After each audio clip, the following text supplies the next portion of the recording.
শুভেচ্ছা, শুভ দুপুর প্রিয় দর্শক। আপনাদের সকলকে সাদর আমন্ত্রণ জানাচ্ছি চ্যানেল আইয়ের পর্দায় সেন্সেশন প্রেজেন্স তারকা কথনের আজকের পর্বে। দর্শক, আমাদের সমাজের বিভিন্ন পরতে লুকিয়ে আছে অজানা সব গল্প।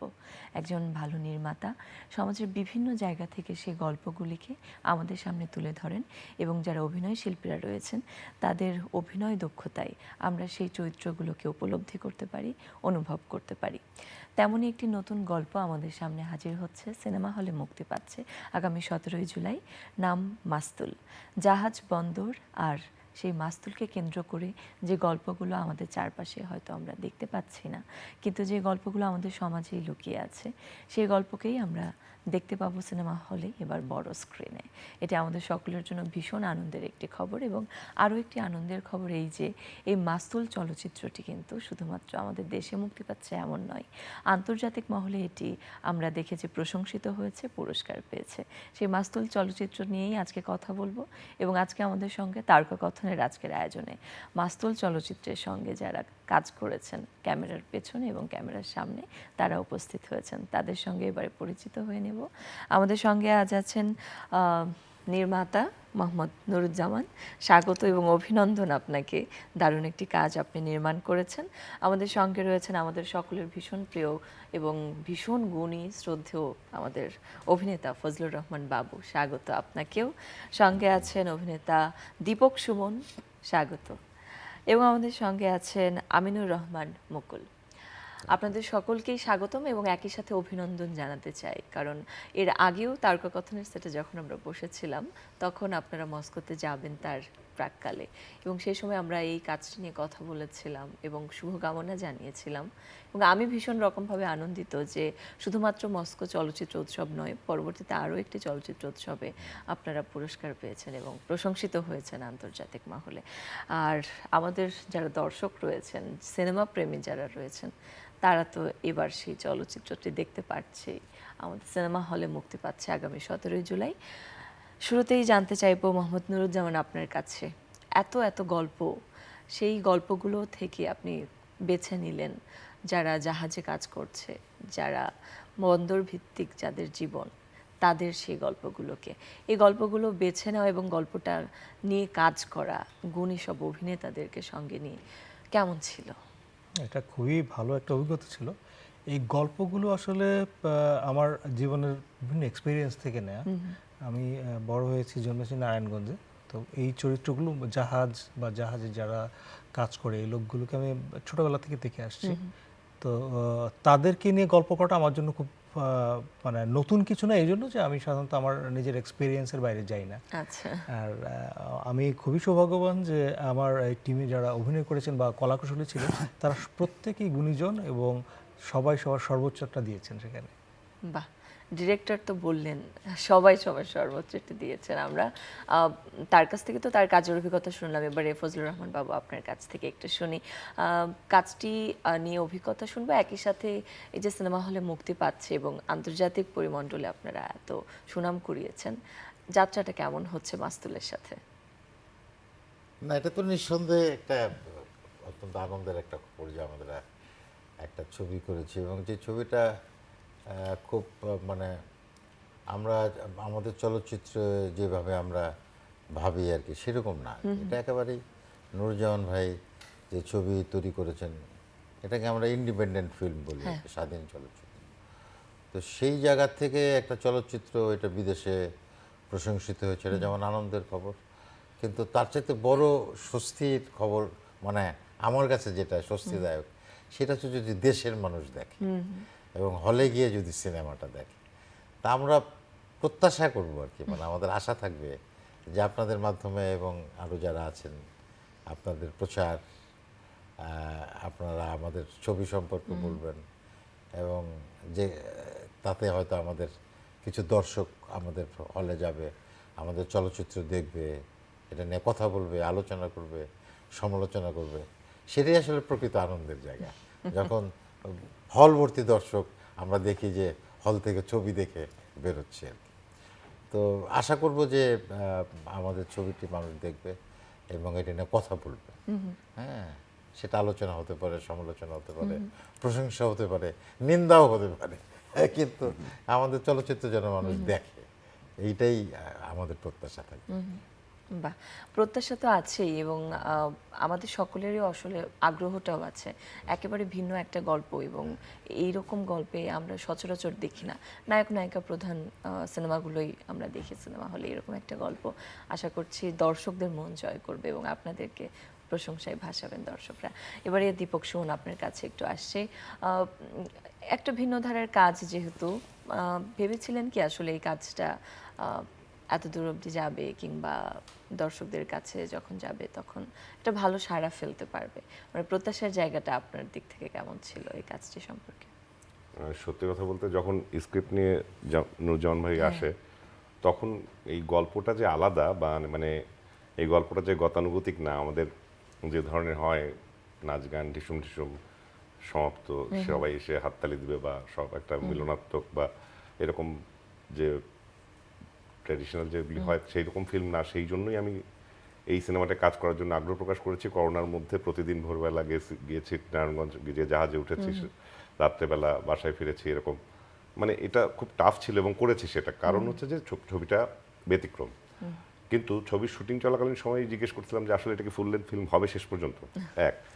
দুই হচ্ছে যে ভাবছিলাম যে এই সিনেমাটা মানে এটা একটু অনেকেই সিনেমা বানায়, আমাদের বন্ধু বান্ধব অনেকেই যারা বিভিন্ন ফেস্টিভ্যালে পাঠায়, ফেস্টিভ্যালে কিছু পুরস্কার নিয়ে আসে, কোথাও একটু পত্রিকায় লেখালেখি হয়। আমার এরকম পর্যন্ত একটা এক্সপেকটেশন শুটিং চলাকালীন ছিল। শুটিং শেষ হওয়ার পরে মস্কো গেল। মস্কো যাওয়ার সময় যখন তার আগে আমরা নিজেরা একবার দেখেছি হলে, মানে ওনার সিনেস্কোপে নারায়ণগঞ্জে আমরা নিজেরা কলাকুশলীরা দেখেছি। তখন দেখার পর নিজে আমি এইটুকু বলতে চাই, যদি আমি সিনেমায় নাও অভিনয় করতাম, তবুও মানুষকে বলতাম, বাংলাদেশের মানুষকে বলতাম এই সিনেমাটা হলে গিয়ে দেখেন। আমি যদি এর সাথে জড়িত নাও থাকতাম, নিজে দেখার পর এই অনুভূতিটা হয়েছে। আর গতকালকে এটার প্রিমিয়ার হয়েছে রাশিয়ান কালচারাল সেন্টারে। খুব বেশি কাজ আমি হয়তো জীবনে করিনি, যে ছোট ছোট কিছু কাজ করেছি। গতকালকে আমার কাছে নিজে অভিনেতা হিসেবে আমার এ যাবৎকালের সবচেয়ে বড় অ্যাপ্রিসিয়েশন বা আমি মানুষের কাছ থেকে যে রিয়াকশন পেয়েছি, অনেকে বলছে আমাকে মারতে ইচ্ছে করছে, মানে রিয়াকশনে বলছে, বেশিরভাগ লোকই বলছিল যে লোকটাকে খুঁজছে যে কোথায় মারা দরকার লোকটাকে, এরকম।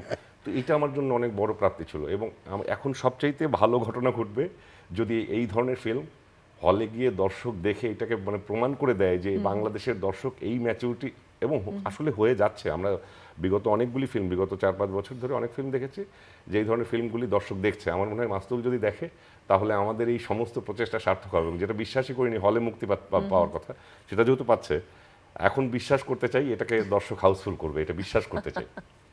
আমরাও সেই বিশ্বাসটা রাখি এবং বাংলাদেশের দর্শক তারা যেন এই সিনেমাটি দেখতে আসেন, সে কারণে আমরা নিজেরা তো দেখবই, একই সঙ্গে পরিবার নিয়ে এটা একটা উপভোগ করার মতো সিনেমা বলে মনে করছি। এবার একটু আমি আমিনুর রহমান মুকুল আপনার কাছে আসতে চাই। বিশ্বাসের কথা শুনছিলাম, এই সিনেমাকে নিয়ে আপনার বিশ্বাস কি? আপনি কি প্রত্যাশা করছেন? মানে আমি তো খুব বেশি প্রত্যাশা করেছি তখন সেটা বলা যাবে না। আমরা খুব কম কাজ করি, আমাদেরকে খুব কম মানুষ ডাকে পারফরমেন্স করবার জন্য। তো একটা ডাক পেয়েছি, এটাই সবচেয়ে বড় বিষয় ছিল।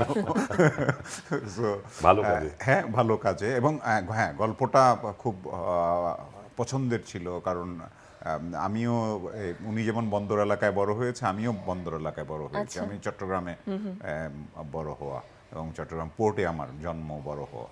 তো সেই হিসেবে ওই জাহাজিদের গল্প, এটি আমার কাছে মনে হয়েছে যে এটা আমারও গল্প। সো ওই জায়গা থেকে আমার কাছে তো একটা আগ্রহের জায়গা ছিল। কাজ করতে যে আমার অন্যরকম একটা অনুভূতি হয়েছে। কাজ করতে করতে কিন্তু আমার এক্সপেকটেশন লেভেল বেড়েছে। যখন আমি ওই জাহাজে উঠলাম, আমার কোঅ্যাক্টরদের সাথে আমাদের কথাবার্তা হলো। এখানে কোঅ্যাক্টর শুধু পারফর্মার, যারা মানে পেশাদার পারফর্মার তারা নয়, বরং ওখানে জাহাজে ছিল ওখানকার খালাসি টালাসি থেকে শুরু করে মেশিনম্যান থেকে শুরু করে সবার সাথে। এবং ইনফ্যাক্ট ঘাটেও আমরা বসে মাঝে মাঝে চা খেতাম, আড্ডা দিতাম, ওদের সাথেও আমাদের একটা সম্পর্ক তৈরি হয়েছে। বাবুভাইকে প্রায় সময় ওরা ফ্রি চা খাওয়াতো। বাবুয়ের ভক্ত ছিল, আমাদেরকে কেউ চিনতো না, কিন্তু আমাদেরকে তো এই যে ওই পরিবেশের সাথে যখন আমরা মিশলাম বা আমরা যখন জাহাজে উঠলাম, সেই যাত্রাটাকে মনে হয়েছে যে এই তো বেঁচে আছি। তখন মনে হচ্ছিল যে হ্যাঁ, না, এটা তো আরেকটা জীবনকে আমি আমি উপভোগ করছি একজন পারফর্মার হিসেবে, ওইটাই আমার কাছে সবচেয়ে বড় আনন্দের ছিল।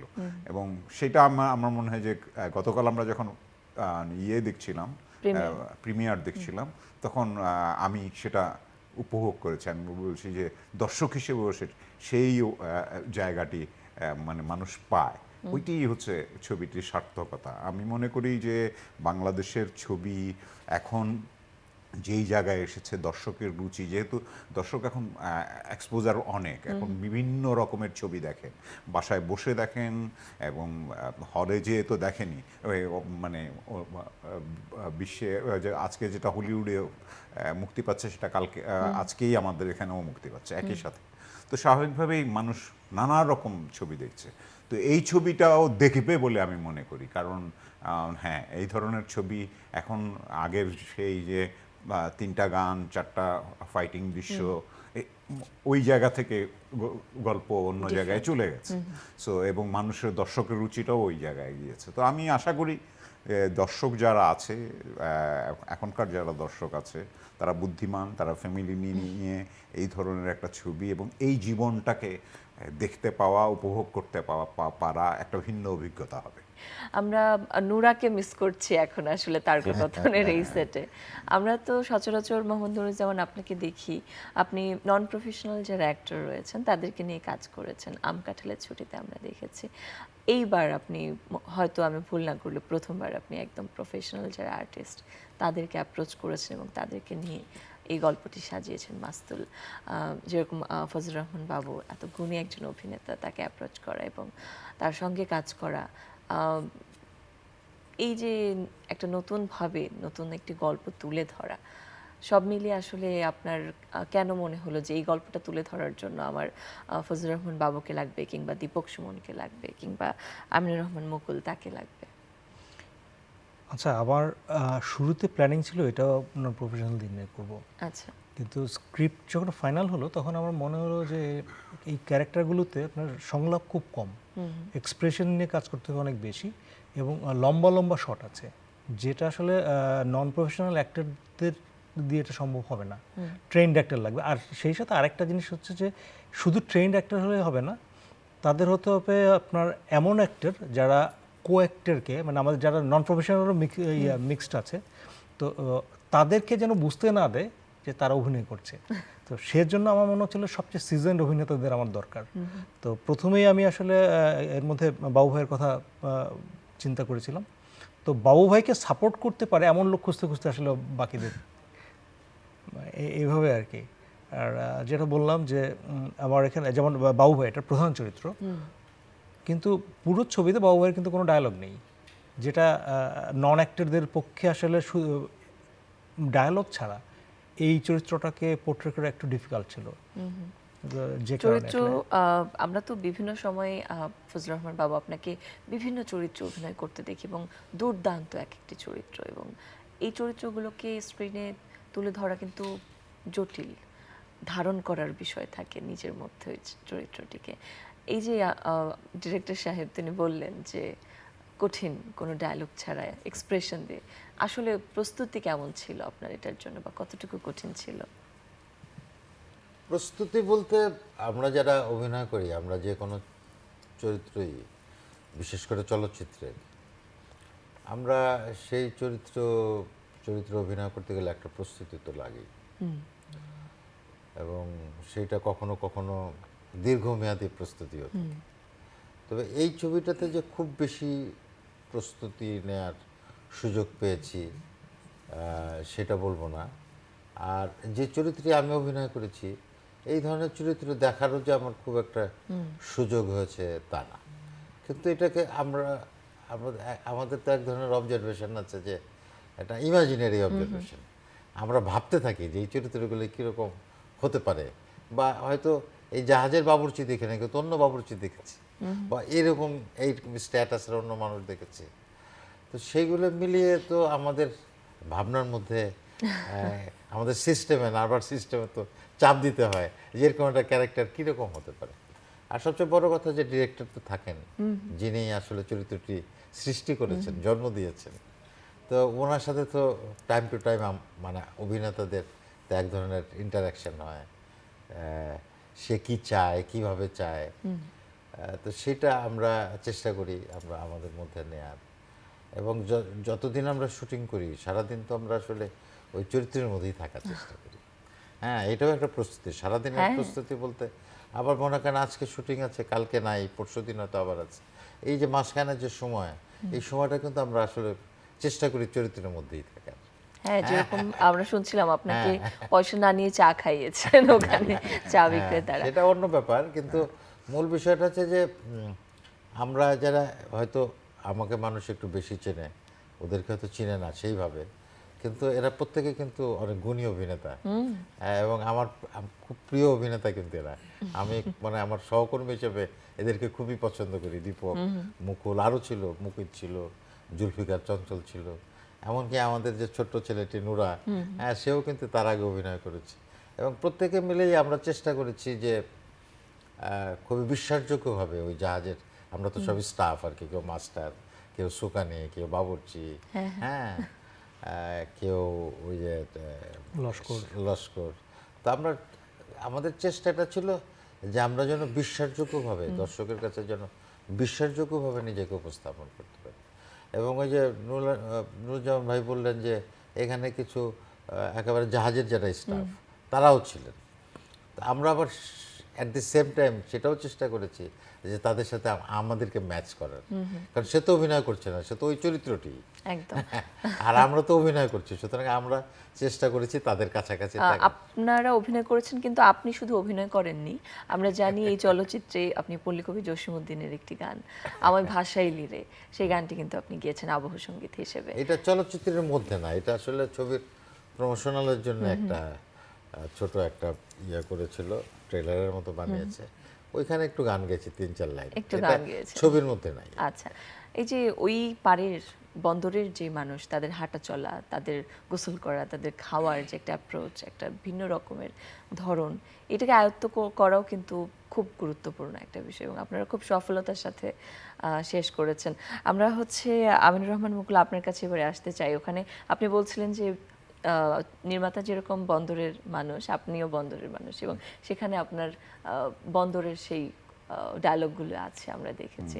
আপনার খুব পছন্দের একটি ডায়লগ আপনার কাছ থেকে শুনতে চাই মাসুল চলচ্চিত্রে। হ্যাঁ, ওইটা তো ট্রেলারে আছে, ট্রেলারে তো আমরা দেখলাম যে ওইটা আমার আমার বন্ধু বান্ধবরাও একটু মাইন্ডও করেছে, কেউ কেউ, হ্যাঁ, কারণ বন্দর এলাকা একটা বালা মানুষ ন থাকে।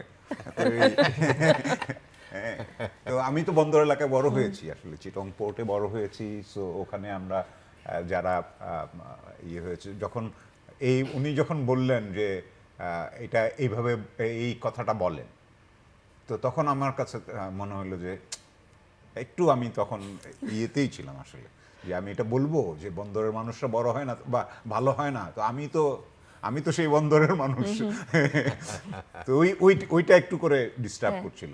সো ডায়লগটা বলি। হ্যাঁ হ্যাঁ হ্যাঁ। চোক্কানা কানা কোলা রাখো ইবা বন্দর এলাহা এডে বালা মানুষ ন থাকে। এবারে একটু ফজলুর রহমান বাবা, আপনার কাছে আসবো। আমরা তো সেখানে আপনাকে বাবুর্চি হিসেবে দেখছি, আসলে বাস্তব জীবনে কি আপনি রান্না করতে পারেন? একেবারেই পারি না। আমার জীবনের সর্বোচ্চ রান্না হচ্ছে ডিম ভাজা। তো আমরা তো অভিনেতা, আসলে অভিনয় করি, আমরা আসলে যেটা না সেটাই করার চেষ্টা করি, এবং সেটাই মানুষকে বিশ্বাস করাই। সেটাই মানুষজন বিশ্বাস করবে। আগামী 17 জুলাই প্রেক্ষাগৃহে মুক্তি পাচ্ছে মাস্তুল। সেই মাস্তুলের জন্য অনেক শুভকামনা, আপনাদের জন্য শুভকামনা, এবং আমি ভীষণ রকম আগ্রহী সিনেমাটি দেখার জন্য। অনেক ধন্যবাদ আজকে আমাদের তারকা কথনে আসবার জন্য। আবারও আশা করি নতুন কাজ নিয়ে আপনাদের সঙ্গে বসা হবে, কথা হবে, আড্ডা হবে। আমরা একেবারেই শেষ পর্যায়ে দর্শকদের কাছ থেকে তো বিদায় নিচ্ছি, আমরা কি আপনার কণ্ঠে গানটি শুনতে শুনতে বিদায় নিব? যে গানটা শোনা গেল আর কি। হ্যাঁ হ্যাঁ।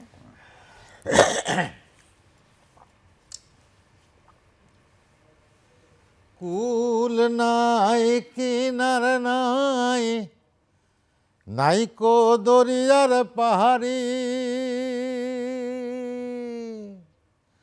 তুমি সাবধানে চালাই ওরে মাঝি আমার ভাঙা তোরি রে, অকুল দরিয়ার বুঝি কুল নাই রে। আমায় ভাসাইলি রে, আমায় ডুবাইলি রে, অকুল দরিয়ার বুঝি কুল নাই রে, কুল নাই কিনার নাই, নাই কো দরিয়ার পাহাড়ি,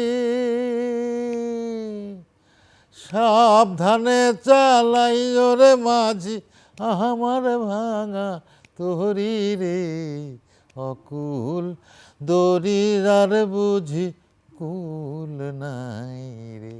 তারকার সাথে তারকা কথনে